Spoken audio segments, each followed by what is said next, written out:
A Nigerian woman, Abeni, sat on the edge of the old wooden bed, her hands shaking as she folded the last of her children's clothes into a small bag. Her heart felt like it was being squeezed, and her eyes burned with unshed tears. She had promised herself she wouldn't cry, not in front of her children. "Abeni, I have told you. Leave my house," her husband, Lady, said coldly from the doorway. He leaned against the frame, arms crossed, his face hard like stone. She turned to look at him, searching his face for any sign of regret. Any sign that he was just angry and would take back his words. But there was nothing. Just indifference. "Lady, where do you expect me to go with our children?" Her voice cracked, but she forced herself to stay strong. "That's your problem." "I don't care," he said. "I have made my decision. I don't want you anymore." Abeni swallowed hard. She had been married to this man for 10 years. She had done everything for him, cooked, cleaned, and stood by him when he had nothing. And now, just like that, he was throwing her and their children away. She looked down at her 5-year-old son, Depo, who clung to her wrapper. His little face was confused, his eyes wide with fear. His sister, 3-year-old Tenny, sat on the bed, sucking her thumb. They didn't understand what was happening. Abeni took a deep breath. She had to be strong for them. Without another word, she picked up the small bag and lifted Tenny onto her hip.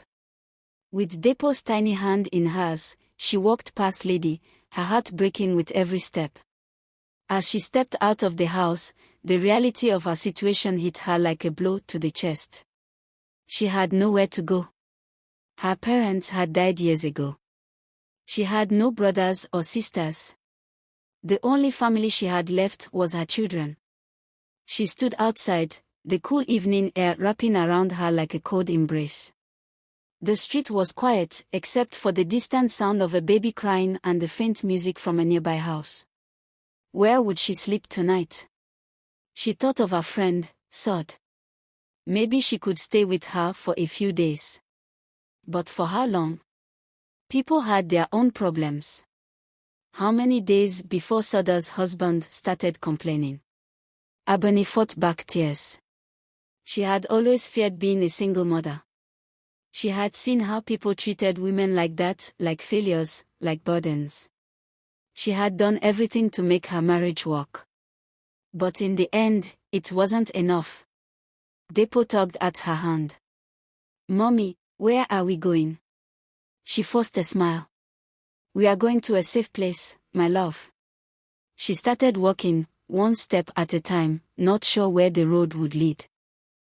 Abeni walked through the quiet streets, holding her children close. Every step felt heavy, like she was carrying the weight of the whole world on her shoulders. She reached Sade's house and knocked softly. She didn't want to disturb the neighbors. A few seconds later, the door opened, and Sade's face appeared. "Abeni." Sade's eyes widened in shock. She looked at the children, then back at Abeni. "What happened?" Abeni's lips trembled, but she refused to cry. "Ladi sent us out." Sade gasped. "Sent you out? With the children?" At this time, Abeni nodded. Sade pulled her inside quickly. Come in." The small sitting room was warm and smelled of stew. Sade's husband, Kunal, was sitting on the couch, watching TV. He turned when he saw Abeni and frowned slightly. "Sade, what's going on?" he asked. "It's Abeni," Sade said. "Ladi sent her away with the children." Kunal sighed and rubbed his forehead. "Ah, this man is wicked." Abeni felt ashamed. She hated being a burden. She had never wanted to be in this situation. "You can stay for a few days," Sade said, squeezing Abeni's hand. Abeni nodded. "Thank you." Days turned into weeks, and Abeni's life began to change in ways she hadn't expected. Each day, she woke early to go out and search for work, no matter how tiring or discouraging it was. With every no, she stood taller, determined not to give up. She refused to let her children see her fail. Finally, after weeks of knocking on doors, A small shop owner named Mrs. Afolabi took a chance on her. "You seem like a hard worker," Mrs. Afolabi had said. "Start by helping me with the market. If you're good, I'll give you more hours." Abini had accepted, grateful for the chance. She worked long hours, but she was always smiling, especially when she saw how proud Depo and Tenny were when they came to visit her at the market. Slowly, she saved what little she could, even if it was just a few coins each week. As the months passed, her work ethic began to show. Mrs. Afolabi offered her a permanent position, and Abini quickly became known for being reliable and hardworking. She didn't stop there. Abini had always been a good cook, so in the evenings, she started making small snacks and selling them at the market. The snacks became popular. People loved her akara, puff puff, and fried plantains. Soon, she was making enough money to rent a small room for herself and the children. The light in her eyes began to return, her smile no longer forced but genuine. One day, Mrs. Afolabi approached her. "Abini, you're doing well here. I think it's time you opened your own business." Abini was surprised. "Open my own business? But I don't know how." Mrs. Afolabi smiled kindly. "You've been running a business here every day with your snacks. I see how you manage everything. You have the drive, the passion. All you need is a little help to get started." The next week, Abini enrolled in a business training class. She learned about managing finances, marketing, and customer service. She worked late at night, studying books and notes. It was hard, but nothing felt more important than creating a better future for her children. Years passed. Abini's business grew. She opened a small restaurant, and her snacks became even more popular. She was finally the woman she had always dreamed of, being independent. As the years continued to unfold, Abini's journey only grew more inspiring.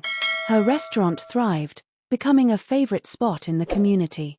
She expanded the menu, and her reputation spread far beyond the local market. People admired her work ethic, her ability to create something out of nothing, and her kindness to everyone who walked through her doors. Her children, now teenagers, were her biggest supporters. Depo had excelled in school and was set to attend university to study medicine. Tenny, who had followed her mother's every move in the kitchen, was now an incredible cook in her own right.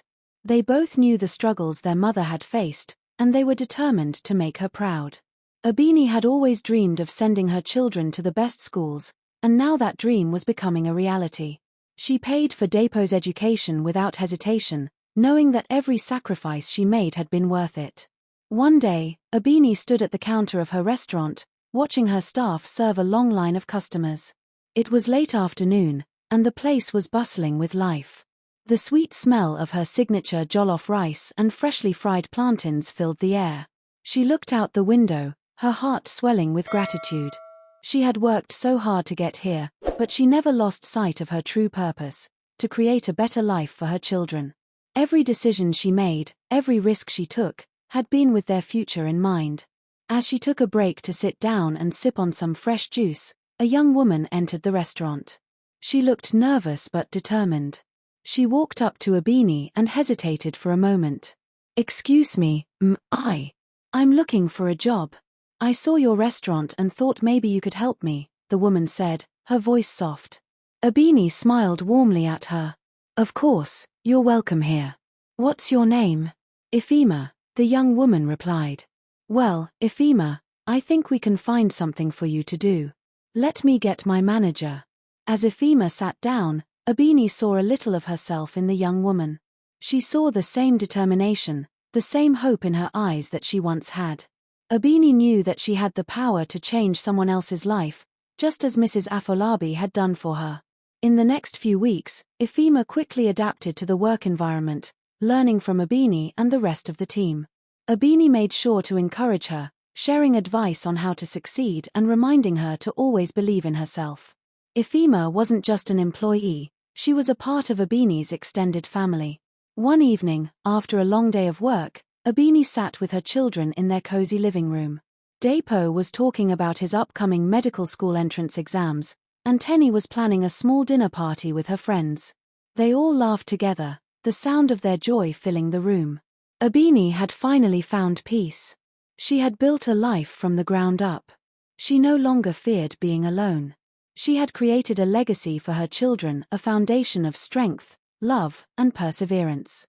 And as she watched her children laugh, she realized that the true success wasn't in the restaurant or the money. It was in the love they shared as a family. It was in knowing that her children were growing up with the courage to chase their dreams, no matter what life threw their way. Abini had shown them that nothing was impossible. And no matter how hard the road had been, she had made it, not alone, but with the love of her children and the strength of her spirit. Years passed, and Abini's business continued to flourish.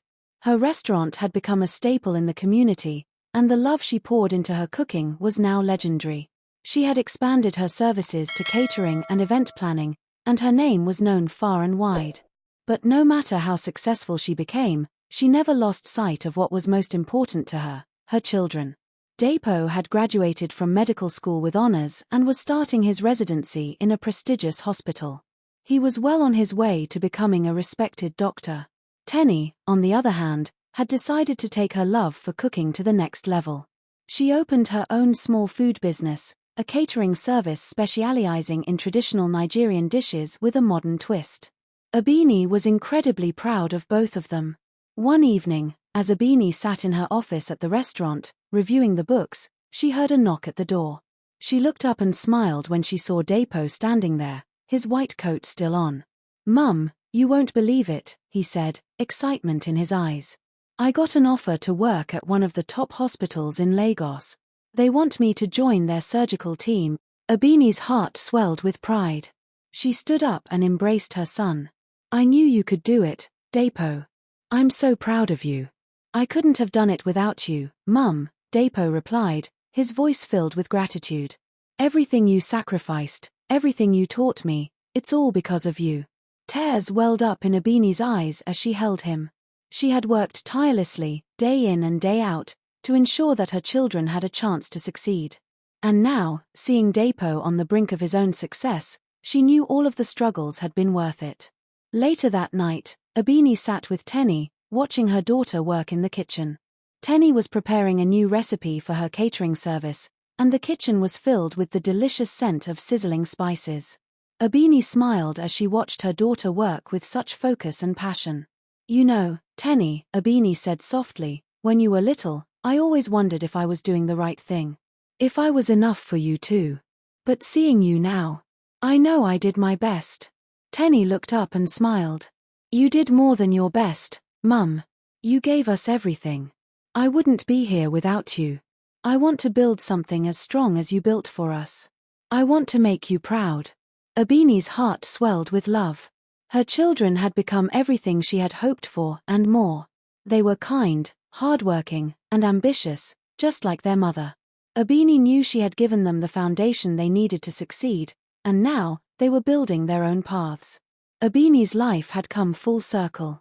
From the woman who once feared being a single mother, to the woman who now stood tall as a successful business owner, mentor, and mother, she had overcome every obstacle with grace, grit, and determination. As she sat at the table with her children, the future felt bright.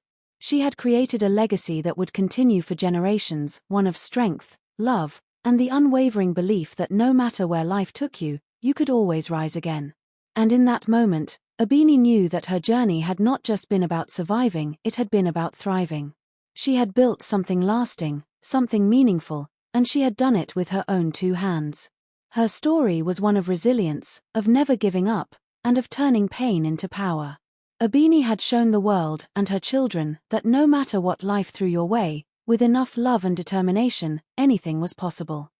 Thanks for watching Buckingham Daddy. Please subscribe for more.